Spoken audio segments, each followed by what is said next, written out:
Well, good morning, everybody. Do you see that? Let's see what's in there. Let's see what's in there. Let's see what's in there. Hi, Jaw. Good morning. Stretch out that back. You're going to play today, my friend. Daze with Jordan the Lion begins now. They scalped the palm trees. Man, no respect. Well, good morning, guys. I can't drink water, I can't eat, I can't exercise, I can't drink coffee. What am I supposed to do with myself until this trip to the hospital today? I don't know what I'm supposed to do to entertain myself. I have a sneeze coming on, though.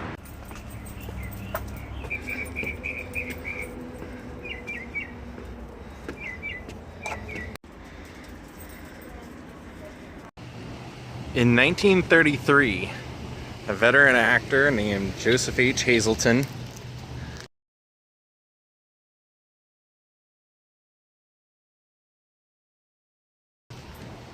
made a recorded document of one of the earliest memories of his life. He was a 60-year actor, veteran, and towards the end of his life he decided to make a recording telling his story. And this was his story.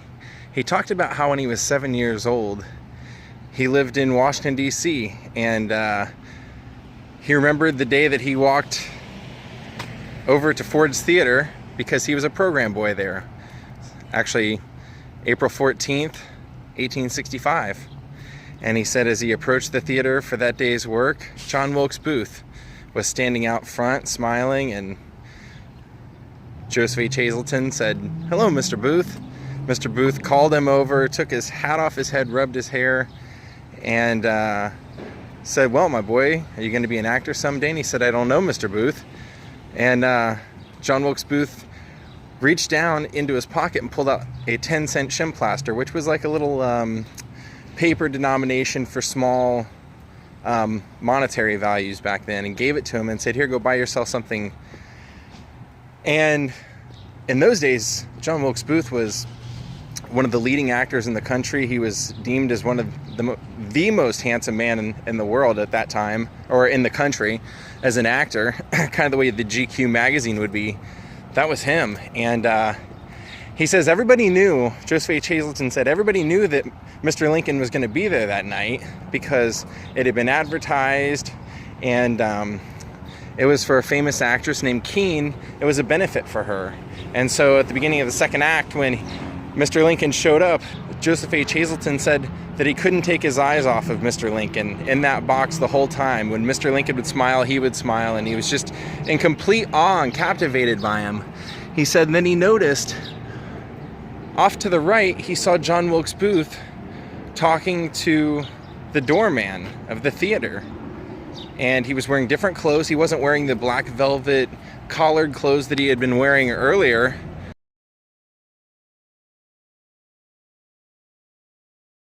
And he was wearing cavalry boots, and he had a blue military hat and blue military shirt.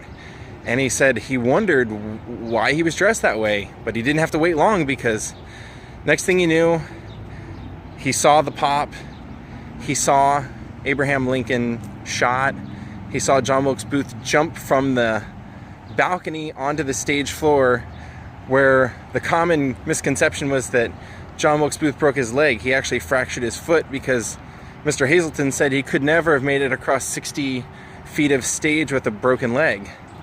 He managed to dart out the stage entrance door out the back, get on his horse, and ride away. Now, one of the things that a lot of people don't know is that John Wilkes Booth, the theory was always that he had been chased to a tobacco barn where they shot him and burned the barn, but he actually escaped, and it's been commonly accepted that he escaped. He boarded a ship, went down to South America for 3 years, and then he actually made his way back, and from pillar to post went across the country visiting his friends and family. His sisters even signed an affidavit to this. And he was always well stocked with money. And you have to think that that was because whoever had paid him to do this killing, or whatever reward he was given for doing this assassination of Mr. Lincoln, that he was living off that. Now in 1903, this man who was living under an assumed identity named John St. Helen confided on his deathbed that he was John Wilkes Booth. He had actually told somebody before he committed suicide. He actually drank arsenic to kill himself, and the doctor decided to have him preserved, and his body actually became a kind of a sideshow attraction at like Ripley's type museums in the early 30s. And the mummy is still around. When there was an x-ray done on it, it had a ring inside of the body that had a bee on it. The foot was the same size as John Wilkes Booth.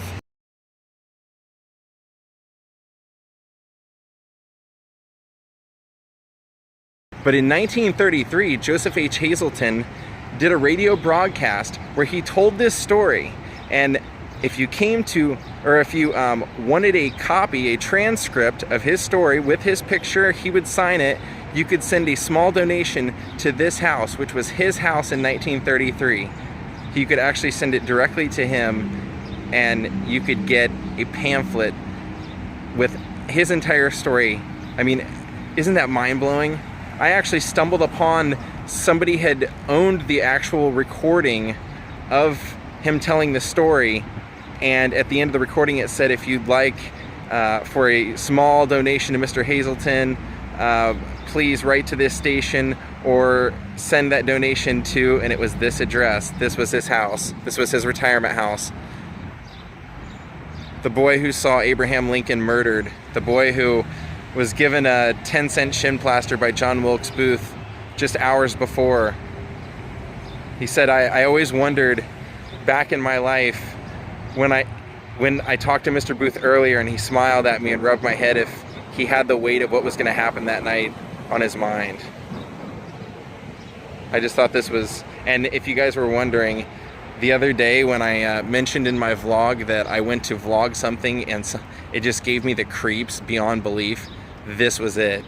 I don't know why, but just knowing that, I don't know, there was just this air about it when I showed up, and I was thinking about this man watching Abraham Lincoln die and what he must have like dealt with, and how many times inside that house he must have thought about that day. A seven-year-old boy witnessing that, and would follow that through his entire life, thinking about that moment and living in that house for the last years of his life. I just thought this was a vlog that was worth doing, that maybe nobody else would ever do. But when I showed up and I got creeped out, I was out of here, man. Look at that old-timey mailbox, old Pony Express box. So there you go, Joseph H. Hazelton, the boy who witnessed Abraham Lincoln being murdered.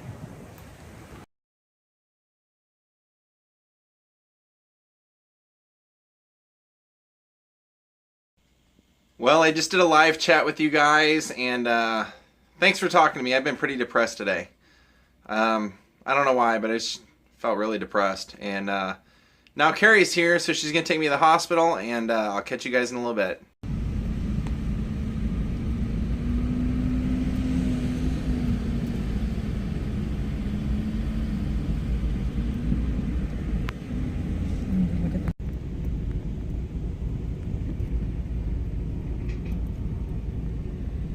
It's been pretty much non-stop traffic since we got on the freeway, but we're almost to the hospital.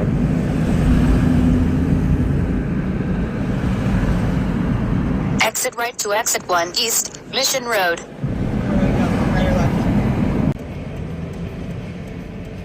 All right, we're here. Carrie brought me. You guys remember Carrie? Well, at least we got that going for us. It's this statue. Grandpa the Storyteller. By Victor Isa. Oh, that's so cool.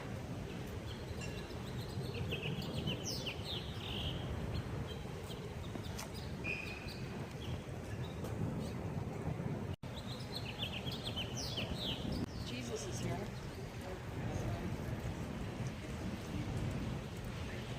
And some puppies. Come on to me. And then anesthesiologists will come and talk